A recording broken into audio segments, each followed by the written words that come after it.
Hello అండి, అందరూ ఎలా ఉన్నారు? ఇంతకీ మన వీడియోలు ఎవరైనా మిస్ అయ్యారా? మిస్ అయ్యి ఉంటే ఏమనుకోకండి. ఇప్పటి నుంచి అయితే డైలీగా మన వీడియోస్ వస్తాయి. సో చపాతీని అయితే సాఫ్ట్గా ఎలా చేసుకోవాలో ఈ వీడియోలో అయితే మీకు చెప్పేస్తాను.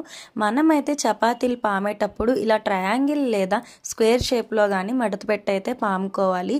చపాతీలు నిజంగా సాఫ్ట్గా వస్తాయండి. ఇంత బాగా వస్తాయని అయితే మేము అనుకోలేదు. సో దీంట్లోకి అయితే మేము కొన్ని ఇంగ్రీడియంట్స్ అయితే యాడ్ చేసాం. మనమైతే పిండి కలుపుకునేటప్పుడు క్యాజువల్గా ఎప్పుడు వాటర్, సాల్ట్, ఆయిల్ వేసుకొని కలుపుకుంటాం కదా. వాటిలోకి ఇప్పుడు మీరు ఒక 1 to 2 టేబుల్ స్పూన్ పాలు అయితే వేసుకున్నాం. ఇంకా 1 టేబుల్ స్పూన్ పంచదార. నేను చెప్పే ఇంగ్రీడియంట్స్ అయితే యాడ్ చేసుకొని మీరైతే ఎప్పుడూ కలుపుకునేలాగా చపాతీ కలుపుకొని ఇలా అయితే పెనం మీద వేసుకొని కాల్చుకోండి. నిజంగా చాలా బాగా వస్తుంది. నాకైతే బాగా అనిపించింది.